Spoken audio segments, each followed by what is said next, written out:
Hello student, very good morning. Welcome to another video lecture session for tax. In last video lecture session, we complete chapter of salary. Here we are going to start another chapter. As you seen on your screen, its name Goods and Service Tax. In short, it is GST.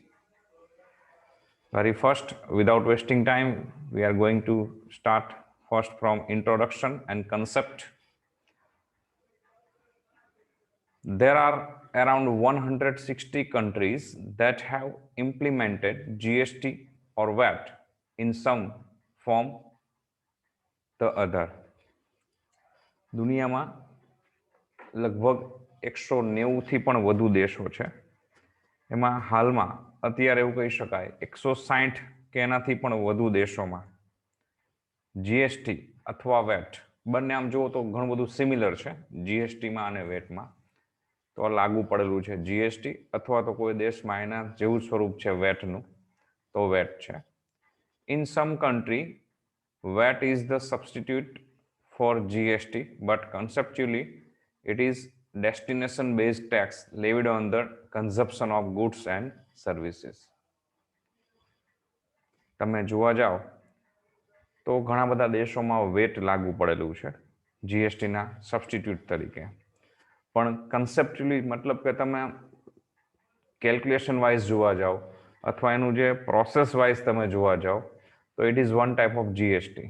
Wet ગણો કે GST. Be remember, GST એ VAT ઉપરથી જ બનેલું છે. જો wet ન હોત તો જીએસટી પણ કદાચ ન હોત એવું કહી શકીએ.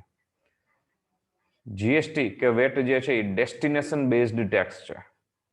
મતલબ કે સૌથી છેલ્લે જેનું કન્ઝ્યુમર જે પ્લેસમાં છે, જે સ્ટેટમાં છે, જે કન્ટ્રીમાં છે ત્યાં એનું કેલ્ક્યુલેશન થશે અને ત્યાં એ સ્ટેટને કે કન્ટ્રીને કે જે કે એરિયા છે એનો એ જીએસટીની ઇન્કમ ગણાશે. It means it is a destination based tax levied on the consumption of goods and services. જ્યાં એ માલ કે સેવાનો વપરાશ થાય ત્યાં એની આકારણી કરવામાં આવશે, ઉઘરાણી કરવામાં આવશે અથવા તો એવું કહી શકાય જે તે રાજ્યની જે સરકાર છે તેની પાસે રહેશે. France was the first to introduce GST in the year 1954. સૌથી પહેલો દુનિયામાં ફ્રાન્સ નામનું જે કન્ટ્રી છે એને 1954માં જીએસટી લાગુ પાડેલું છે. Only Canada has dual GST module just like in India implementing dual GST model. એક કેનેડા એવું કન્ટ્રી છે કે જેમાં ડ્યુઅલ જીએસટીની સિસ્ટમ છે, બેવડું જીએસટી, ડબલ જીએસટી. ઇન્ડિયામાં પણ તમે જોઈ શકો એ જ રીતનું છે. ડ્યુઅલ મતલબ બે વખત નથી, પણ તમારો જે રેટ છે એમાં બે ભાગ છે. જો તમારા કોઈ ફેમિલી મેમ્બર બિઝનેસ કરતા હોય અથવા કોઈ રિલેટિવ્સમાં બિઝનેસ કરતા હોય તો તમે જોઈ શકશો આઈજીએસટી, એસજીએસટી, સીજીએસટી એવા અલગ અલગ પાર્ટ્સ છે. તો એક સીજીએસટી અને એક આઈજીએસટી અથવા એસજીએસટી. ફોર એક્ઝામ્પલ કોઈ વસ્તુ પર 12% જીએસટીનો રેટ છે 12%, તો એમાં 6% સ્ટેટ અને 6% સેન્ટ્રલ ગવર્મેન્ટ. તો આ બે ભાગ થશે. તો એ રીતે ડ્યુઅલ જીએસટી સિસ્ટમ કેનેડામાં પણ છે, એવી જ રીતે ઇન્ડિયામાં પણ છે. Rate of GST range between 15 to 20% generally may differ to higher lower side in few countries. સામાન્ય રીતે બધા દેશોમાં જોવા જઈએ તો જીએસટીનો જે રેટ છે એ 15%થી લઈ અને 20% સુધીની હોય છે બાઉન્ડ્રી. પણ ઘણા બધા દેશોમાં આમાં સામાન્ય ફેરફારો જે બોર્ડર છે 20%થી ઉપર પણ છે, ક્યાંક 15%ની નીચે પણ છે. પણ મેજોરિટી કન્ટ્રીઝમાં એનો જે રેટ છે એ 15 થી 20%ની વચ્ચે છે. Higher rates of taxation are one of the core reason behind tax evasion. વધારે જીએસટીનો દર છે એનું એક મુખ્ય કારણ એ પણ છે કે લોકો છે હજુ પણ ટેક્સની ચોરી કરે છે, ટેક્સને ટાળે છે, કર છુપાવે છે એવું કહી શકાય. Even developed country like United States, France and other used to see companies manipulating their books to evade tax.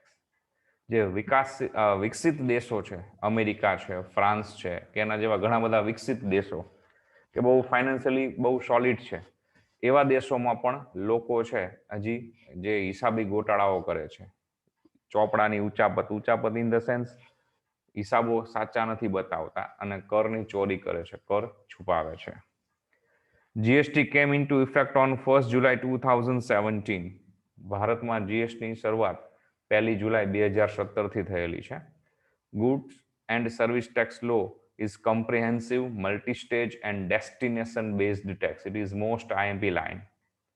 Goods and service tax જે છે એ કોમ્પ્રિહેન્સિવ છે, મલ્ટી સ્ટેજ છે અને ડેસ્ટિનેશન બેઝડ ટેક્સ છે. એનો જે કાયદો છે કોમ્પ્રિહેન્સિવ કયા અર્થમાં?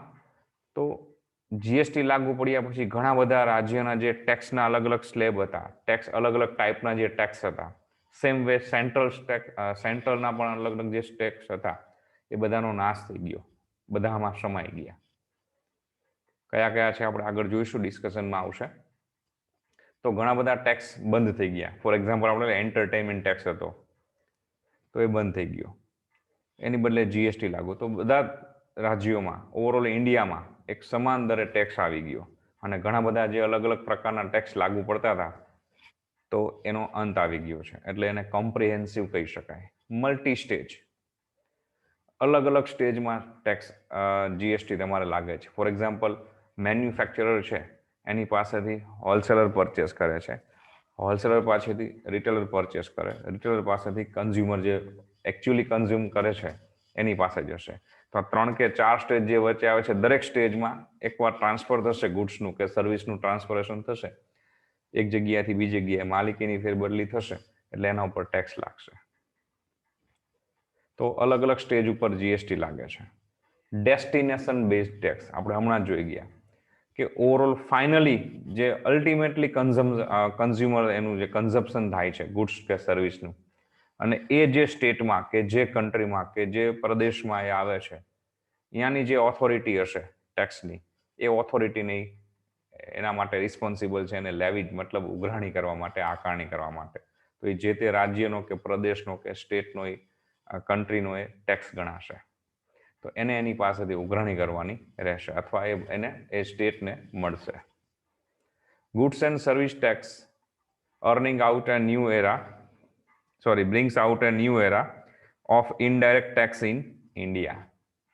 કે ભારતમાં જીએસટી લાગુ પડ્યું એટલે નવું ચિહ્ન માર્ક, સીમાચિહ્ન એવું કહી શકાય, એક નવો એક વિકાસ એવું કહી શકાય કે નવું એક ટેક્સમાં બહુ મોટું જબરજસ્ત રિફોર્મ આવી ગયું, કે એક નવી સીમાચિહ્ન આવી ગયું ઇન્ડિયામાં. ભારતમાં ઘણા બધા સુધારાઓ થઈ ગયા છે, પણ જીએસટીમાં જે ટેક્સનું માળખું સુધરાઈ ગયું, the best one.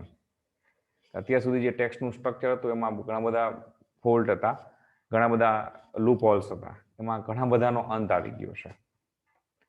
This is an indirect tax would make India a one unified common market.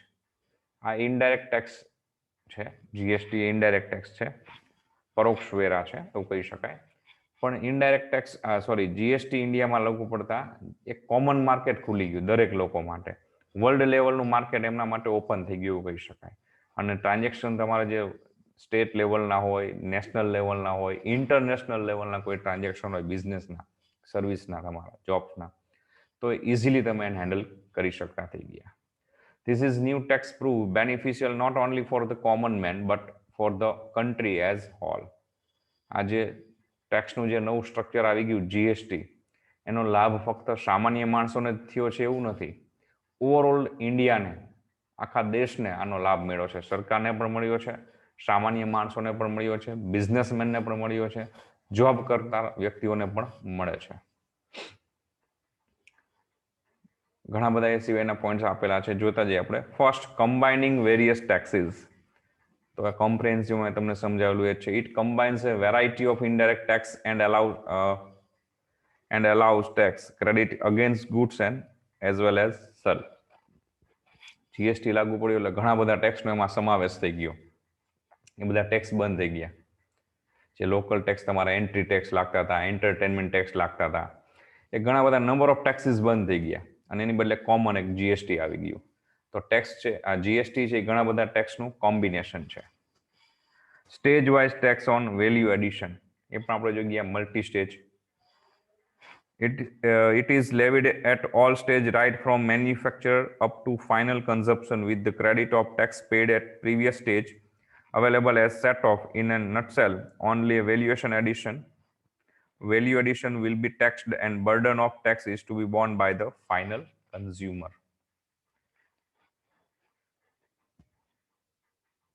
એવું કહી શકાય કે સ્ટેજ વાઇઝ ટેક્સ છે કે જેમ જેમ સ્ટેજ થતા જશે દરેક ટ્રાન્ઝેક્શનના દરેક સ્ટેજ ઉપર એ ટેક્સ લાગુ પડશે. ફોર એક્ઝામ્પલ અહીં આપેલું છે કે મેન્યુફેક્ચરર સૌથી પહેલા ઉત્પાદક જે છે વસ્તુ બનાવનાર જે છે એ ટેક્સ ભરશે. ત્યાંથી જે હોલસેલર છે એની પાસેથી ખરીદી કરશે.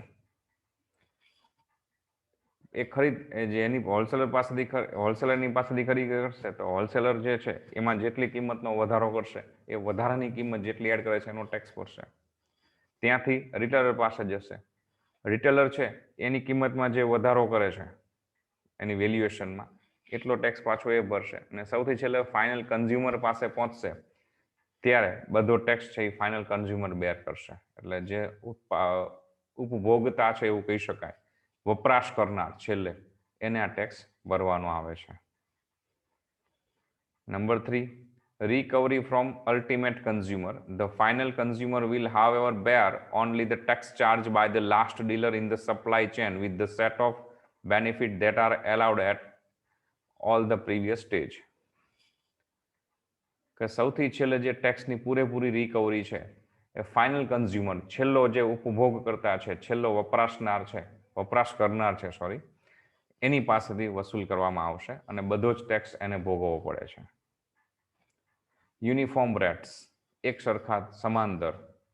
GST is to be charged at the same rate at the national level on the similar product and service, and it's replace almost all the current indirect taxes which are imposed by the central government and the state union territories government.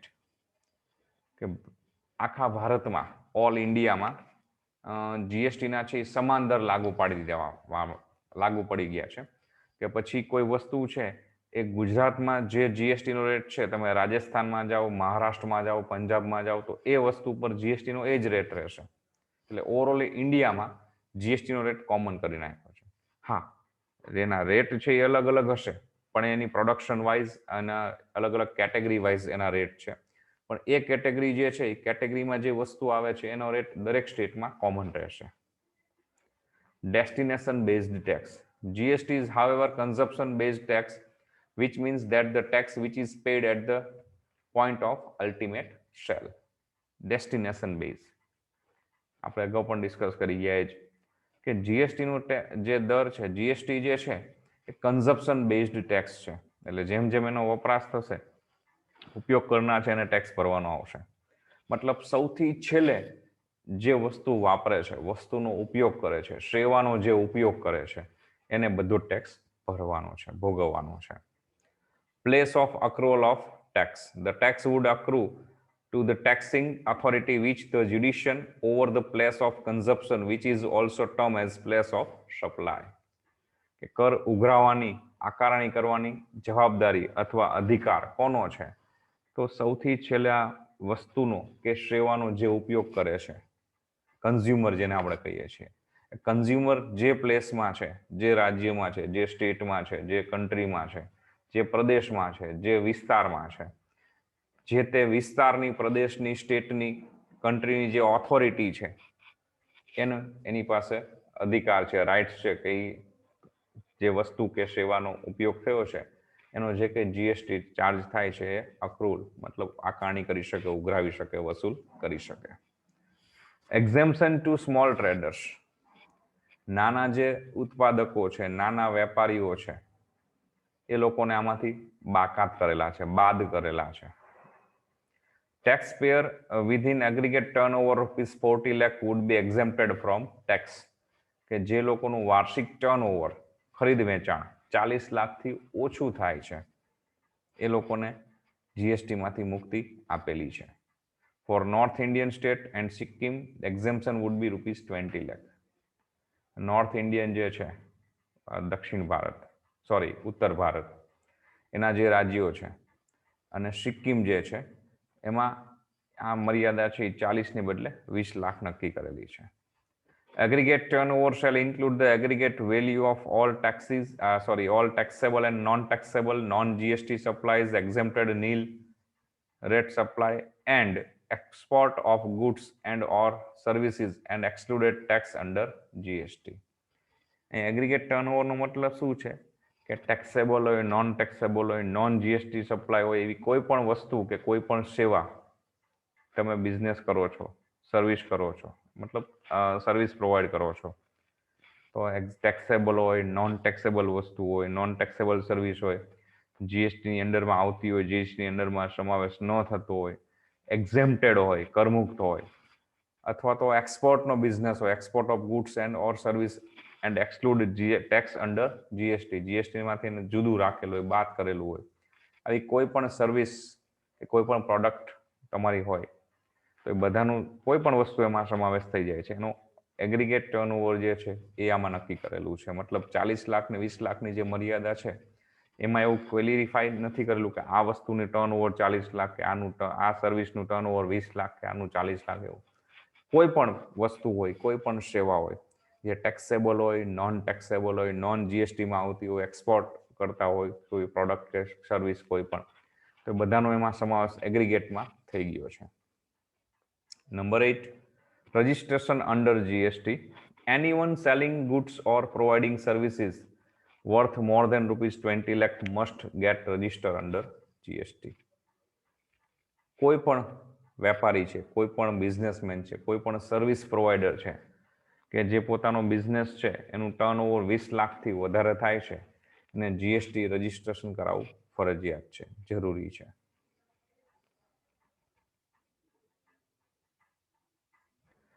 Salient feature and overview of GST Act.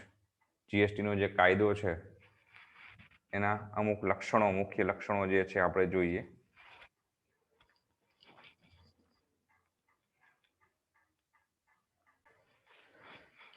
તો સેલિયન્ટ features મતલબ મુખ્ય લક્ષણો આપણે જોઈએ તો એમાં first one છે principle adopted for subsuming the various central, state and local levies were examined to identify their possibility of being subsumed under GST, while identifying the following principles were kept in mind. કે કોઈ પણ central કે state કે local authority છે જે આ જીએસટીની આકારણી કરે છે તો એ લોકોએ નીચેની બાબતો છે, નીચેના સિદ્ધાંતો છે એમના ધ્યાનમાં રાખવાના છે કે જ્યારે જીએસટીનું કલેક્શન કરતા હોય, એસેસમેન્ટ કરતા હોય તે સમયે. સબસમેશન મતલબ કે tax or levies to be subsumed should be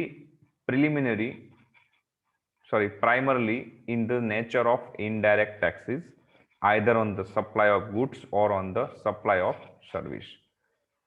કે જે તમે ટેક્સનું એસેસમેન્ટ કરો છો, કરની આકારણી કરો છો, એમાં પ્રાઇમરલી મતલબ પ્રાથમિક લેવલે તમે જુઓ તો એ ઇનડાયરેક્ટ ટેક્સ છે, પ્લસ એમાં સપ્લાય ઓફ ગુડ્સ એટલે માલની સપ્લાય થાય એ, અને સપ્લાય ઓફ સર્વિસ સેવાની સપ્લાય થાય એ બંનેનો સમાવેશ અંદર થઈ ગયેલો છે.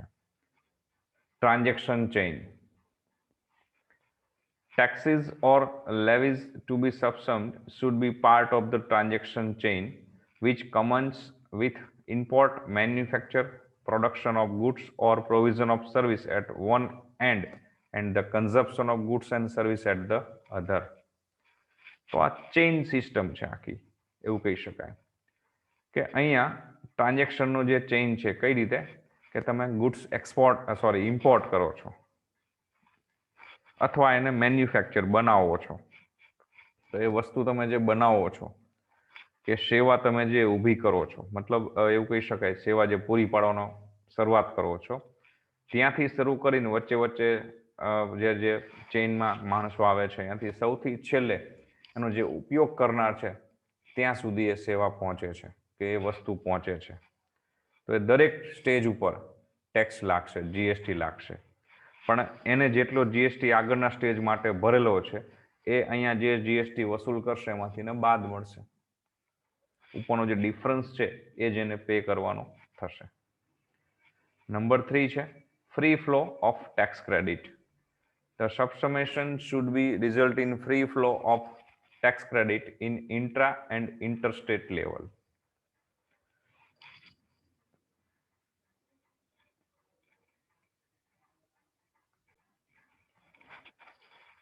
Subsummation should be result in free flow of tax credit in intra and interstate levels. મતલબ કે અહીંયા ટેક્સ ક્રેડિટ જે મળે છે, કર જે જમા મળે છે ટેક્સ, એમાં તમારું સ્ટેટમાં અંદરો અંદરનું કોઈ સર્વિસ કે ગુડ્સની સપ્લાય હોય તો એનું પણ મળે છે. ઇન્ટરસ્ટેટ મતલબ અન્ય રાજ્યોમાં, આંતરરાજ્યોમાં પણ ખરીદ વેચાણના વ્યવહાર થયેલા હોય, સેવા તમે પૂરી પાડેલી હોય, સર્વિસ પ્રોવાઇડના ટ્રાન્ઝેક્શન હોય તો એનું પણ તમને ટેક્સ ક્રેડિટ મળે છે. The taxes, levies and fees that are not specifically related to supply of goods and service should not be subsumed under GST. જે ટેક્સ કે જે તમે ઉઘરાવો છો એની આકારણી કે એની ફી જે specifically related to supply of goods and service should not be subsumed under GST. જીએસટીની અંડરમાં જે ગુડ્સ કે જે સર્વિસનો સમાવેશ નથી થયેલો એનું ક્લિયરિફિકેશન આપેલું છે, એને વિશેષ અલગ રાખેલા છે. તો ઘણી બધી અમુક સેવાઓ કે અમુક ગુડ્સ જે છે, નંબર ઓફ ગુડ્સ કે નંબર ઓફ સર્વિસીસ જેનો જીએસટીની અંડરમાં કન્સિડર નથી કરેલું, એ પણ સ્પેશિયલી એનો અલગ ટેક્સ ચાર્જ અથવા તો એનો અલગ ટેક્સ ટાઈપ નક્કી કરેલી છે. Number 4, ensuring revenue fairness. Revenue fairness for the both the union and the state individually would need to be attempted. Revenue fairness મતલબ જે આવક થાય છે એ સ્પષ્ટ અને ચોખ્ખી આવક થાય છે રાજ્ય માટે અને સેન્ટર એટલે કેન્દ્ર સરકાર અને રાજ્ય સરકારની જે આવક છે એની બહુ સ્પષ્ટતા કરેલી છે કે આ જે ટેક્સનો રેટ છે આટલો રાજ્ય સરકારનો ગણાશે, આ જે ટેક્સનો રેટ છે એ કેન્દ્ર સરકારનો ગણાશે. The GST has replaced the following taxes. આપણે હમણાં અગાઉ જોઈ ગયા કોમ્પ્રિહેન્સિવ. તો એ કોમ્પ્રિહેન્સિવ શું કામ છે આના ઉપરથી ખ્યાલ આવશે. The GST has replaced the following taxes. GST આ બધા ટેક્સ અલગ અલગ લાગતા હતા એની બદલામાં બધાની બદલામાં કોમન એક જીએસટી આવી ગયું. Number 1, tax which used to be levied and collected by the states. રાજ્ય લેવલે તમે જે ટેક્સની આકારણી કરતા હતા રાજ્ય સરકાર દ્વારા જે કર ઉઘરાવવામાં આવતા હતા એમાં કયા કયા છે? તો એમાં નંબર 1 છે state VAT, central sales tax, luxury tax, entry tax of all form, entertainment and amusement tax except when levied by the local bodies, tax on advertisements, purchase tax, tax on lotteries, betting and gambling, state charges and cesses so far as they relate to supply of goods and services. તો લગભગ તમે જોઈ શકો 9 પ્રકારના અલગ અલગ tax જે રાજ્ય દ્વારા ઉઘરાવવામાં આવતા હતા આ બધા જ ટેક્સ બંધ થઈ ગયા અને આ બધાને બદલામાં કોમન જીએસટી આવી ગયું. સો જીએસટી ઇઝ કોમ્પ્રિહેન્સિવ. આ માટે જીએસટીને કોમ્પ્રિહેન્સિવ ખૂબ જ વિશાળ ગણવામાં આવે છે, ખૂબ જ મોટું ગણવામાં આવે છે. નંબર 2 માં છે central tax which are subsumed under the GST. તો સેન્ટ્રલ દ્વારા એટલે કે કેન્દ્ર સરકાર દ્વારા જે કર અલગ અલગ ઉઘરાવવામાં આવતા હતા જીએસટીમાં એમાંના કયા ટેક્સીસનો અંદર આમાં સમાવેશ થઈ ગયો છે એ આપણે જોઈએ. તો સેન્ટ્રલ એક્સાઇઝ ડ્યુટી, જ્યાં સામાન્ય રીતે એક્સાઇઝ ડ્યુટી જ્યાં માલનું ઉત્પાદન થતું હોય ત્યાં લાગતી હોય એનો પણ જીએસટીમાં સમાવેશ થઈ ગયો, મતલબ હવે બંધ થઈ ગયું. સેન્ટ્રલ એક્સાઇઝ ડ્યુટી બંધ થઈ ગઈ, જીએસટી આવી ગયું. ડ્યુટીઝ ઓફ એક્સાઇઝ, medicinal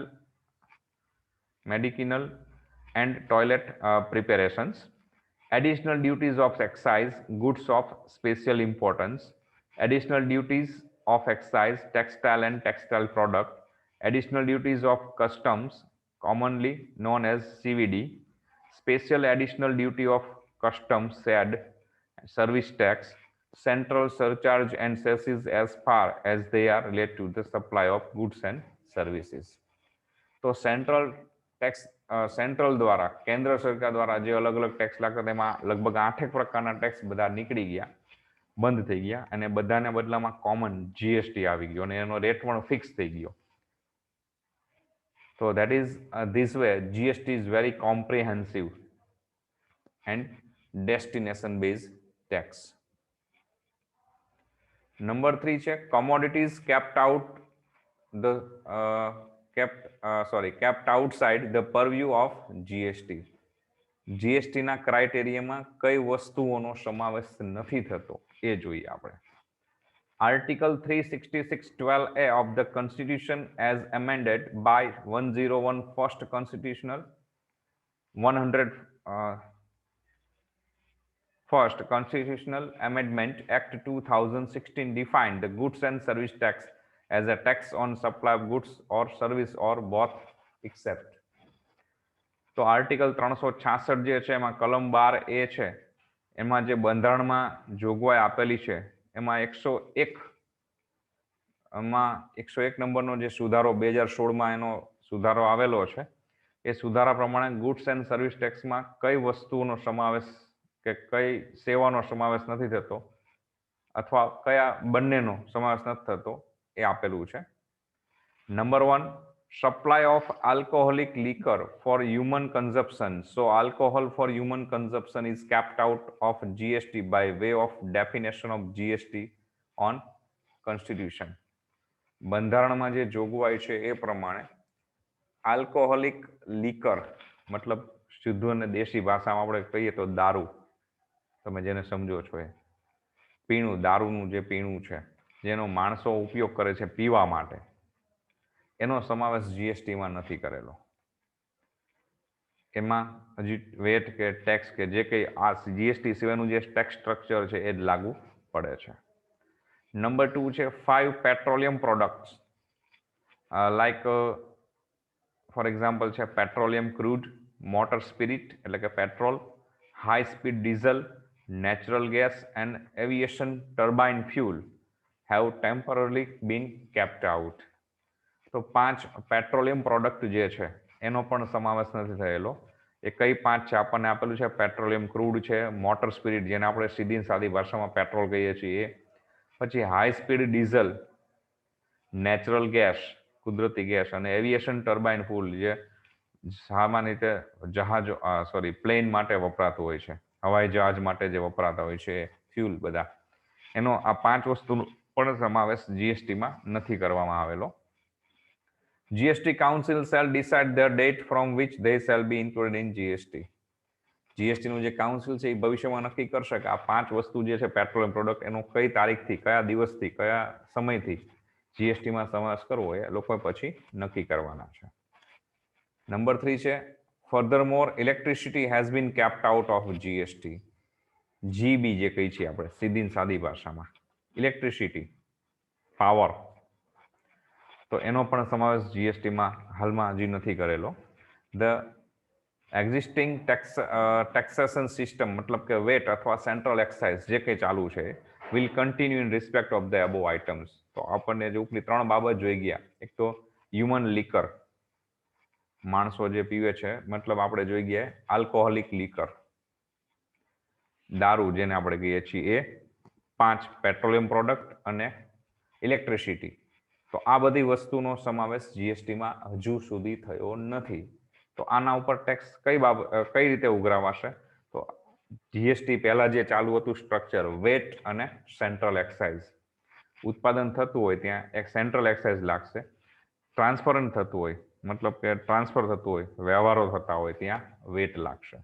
તો એ જ પદ્ધતિથી આ બધી વસ્તુઓ પર હાલમાં ટેક્સ કલેક્શન કરવામાં આવે છે અથવા તો ટેક્સનું એસેસમેન્ટ કરવામાં આવે છે. ઓકે, નેક્સ્ટ છે ડ્યુઅલ જીએસટી, એ આપણે નેક્સ્ટ લેક્ચરમાં ડિસ્કસ કરીશું.